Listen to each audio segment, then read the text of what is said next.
沙茄是清甜的水果，尤其黄梨沙茄，糖度、糖果是得到30度按高。不过，泰国内需少见，现正有93国家陆外销出去的，其中又有97%国家是卖去中国大陆。对除了到太马里一条冇到30公里嘅台东中国地图呢，差不多有2000人公顷嘅黄梨沙茄一样。对2008年以来，当年的外销产出有6亿元边呢，比反算黄梨也都韩国好穿，係台灣外銷水果為頭名。按算到今年4月嘅外銷量，還會有1萬噸國家到歷史新高哦。不過睇下第一名嘅後輩，生產囤賣都有風險。第一係天時唔正常，果子唔成熟，都跌的。嗰個係外銷睇意思中國。中國這家也上海亞嘅市場，怕唔是一多年，而能自家都作為上嘅。甚至按好嘅黃梨沙茄，按用嚟維持好光景呢。來看下你嘅報道。以幾乎來講，超過50%，肉果超過50%。比南平種氣溫線迄順個月，黃梨福果跌到櫃體內，連掉到樹方嘅美因里有台嘅特點，暫時冇跌下來。也實際係4年米，幾年前台東長落葉，也2016年愛少唔少嘅黃梨福果見落下來。農民啊哈，然後靠天吃飯哈，其實這就是他們的辛苦的一點啊哈。有時候價格很好，很高興啊，但是如果遇到像這樣的情況，那一整年的辛苦其實就會化為烏有哈。在市場那邊有發現就是裂果、軟果這樣的一個現象，那也造成就是這個大陸地區的這個購買意願的降低，那造成這個價格有很大的一個傷害哈。那目前的一個買氣就沒有像往年正常的狀況那麼好。今年特別啦，今年較特別啦，今年就較氣候嘅關係，氣候上熱，所以講伊就講裂果本來是抽身。所講嘅初心係講黃梨福果果子同東岸嘅線分開來，本單都4年米應該轉人嘅。不過今年天時唔正常，就連客國氣象組織數據，2015年係觀測史上氣溫最高嘅一年，因為造成頭一批外銷中國大陸黃梨福果品質唔好，以上10件嘅價值比本單人民幣280元收提一半，搶存到140元。係講愛比擬較早又複雜，為以好賣，不過相對風險未高。地個新落嘅10月初吼，甲人開始收啦。你愛幫你出嚟，幫你食起吼，品質較問題啦。因為農民長早他們10月底、11月初佢就嚟收，但係家很天然凍熱，吼所以講家仲係品質較唔好。樣板講咧，有啥拄到天較熱袂必啦，吼啊那落下水就跌到幾年難蠻難下啦。卑南鄉的釋迦的種植面積哈，大概總共有1900公頃左右哈。那當然分成是有大公啊，還有鳳梨釋迦，那個比例大概就是6.5對3.5。照台東地區農會統計，台東縣種福果面積有5000人公頃，包含泰木種同黃梨福果。其中比南鄉做得講全鄉都種，卡特全縣種植面積3個億卡加，尤其係黃梨福果產量行卡卡特全縣的73卡加。所講泰木福果主要賣國內，產季對7月咧到高天年3月咧，黃梨福果做得講100%外銷，產季對12月尾到高天年的4月咧。黃梨是家裡今年價是好啦，家收入咪收入咪當平均啦。家講吼講唔會比水梨較按多講，所以講種水梨價是講你像到爆落嘅啦，食肉嘅，舊冇好講冇一天會賺錢咯。但係農民里種了黃梨是起舊咧較上講啊。東岸灣係到台東中國美節的世界上行，頭擺種嘅係泰梨。近年來黃梨福果價勢以後，農民上菜轉作，整能力係比南地區頭一個全國生態傑出農民。今年頭3年前，非台梨業改種福果。台東田灣這個地區以前是種植高階梨，是面積是還蠻大的啦，就是還蠻多人在種植的。那近幾年來，因為台東這邊氣候本來就是比較熱，今年7月是最後一次採收，那採收完就已經是全部移除掉了。車務人本單種嘅升級泰梨，喺東岸灣地區青米副種梨嘅，今年摘睇青米一片，連砍棒都係冇拆睇，未改種福果嘅。其實福果做到1624年，荷兰人来台湾家下做传艺食谱，不过甜食唔合适，无数的充实。20个一张发现，推动体系甜食当合适来种，富国发展有动态转变。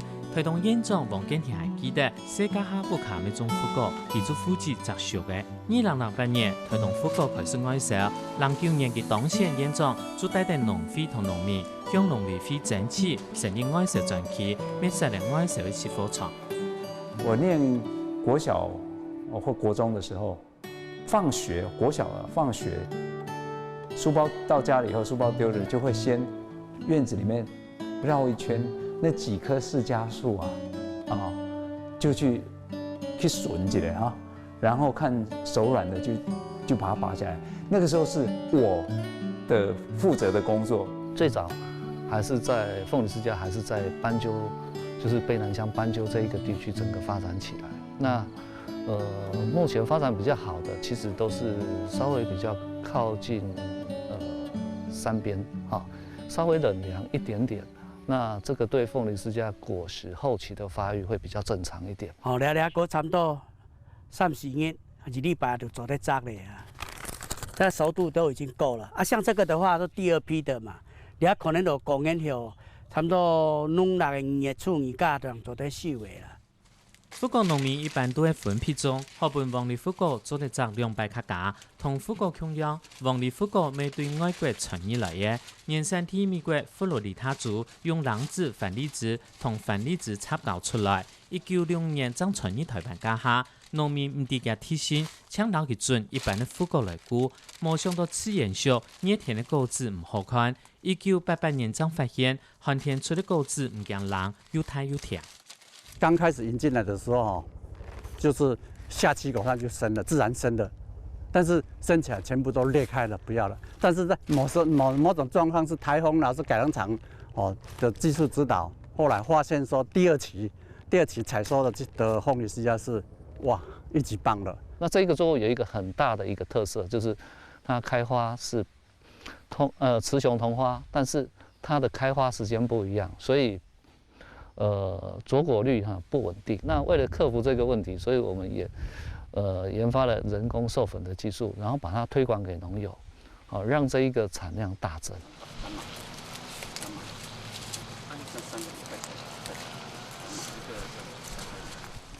果农当初攞立台嘅一批san期調整，準備喺期到過年前有好雜。王梨富國將開始傳入來，慢慢對台東種起勢，遷咗喺度台中嘅新沙同宜蘭。不過一兩隻蔬菜寒天太冷，較不結霜。台東種果條件亦好，人工喺度適合蔬菜，種適合農產品。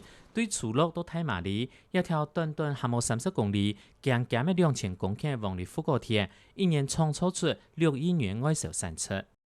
在台東最適合種鳳梨世家的這個區塊，大概從卑南山在卑南山跟中央山脈這個整個河谷裡面，這個是最適合種的，然後再逐漸的向外面延伸。那剛好我們產銷班也是在這一個區塊裡面。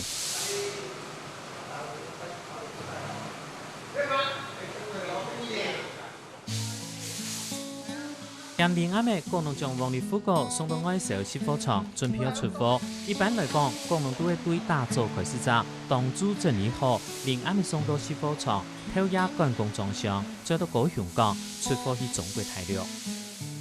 基本上大中小大概差10塊錢，那由我們外銷集貨場這邊統一包裝，然後經過貿易商，然後銷往大陸。最近有菲律賓、馬來西亞，它也有在接洽，可是因為這個價格的關係，所以還是中國大陸那邊比較多。我們有接過那個貿易商來的是，他是整個批發過去之後，自己走他們自己的通路，像有一家叫百果園的，它有大概1000家的那種分店。那我們出去的時候，它大概就這樣，一個分店分着1箱2箱，就這樣在做出貨。那也有貿易商，他出去的時候，他是整個貨櫃就往哪一個省份就拉過去，有的拉到東北去，拉到瀋陽。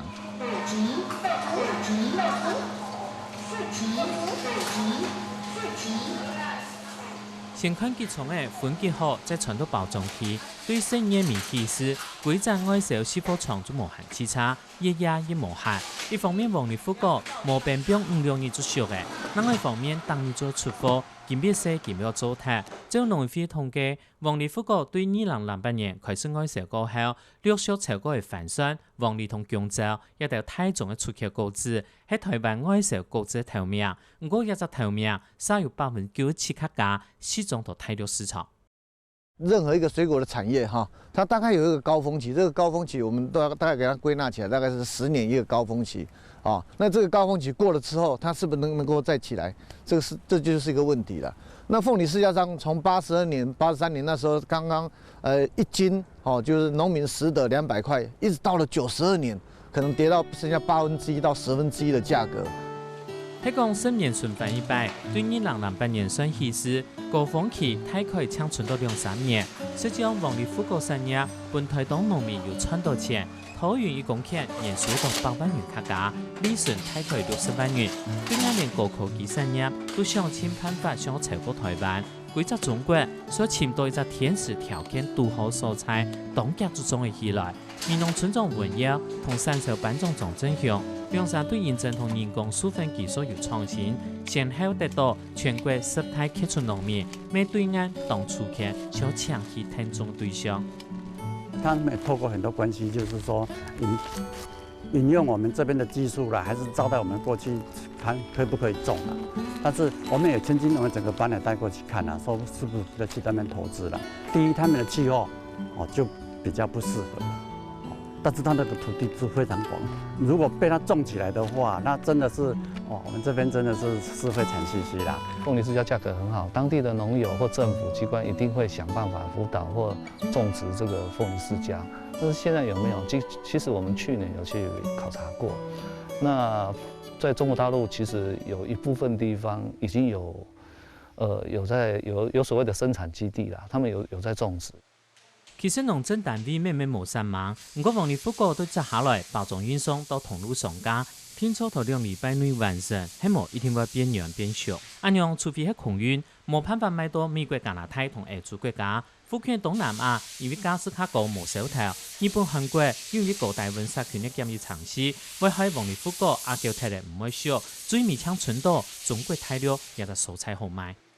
像加拿大这一些在早期有測試過，但是因為船運的時間太久，所以果實目前來講，我們的採後儲運的技術，目前大概只能大概14天左右。我觉得是2个啦，第一个就是说，凤梨世家能不能销到中国大陆以外的地方？第二个，能不能把大木世家也销到中国大陆去？王建田嘅時候，市場特市中希望分散風險，主頭最近呢，加拿大開始有少量空運主運單，張正雄注望係講量在到底位，加3手班的產量，就唔是周期賣去中國。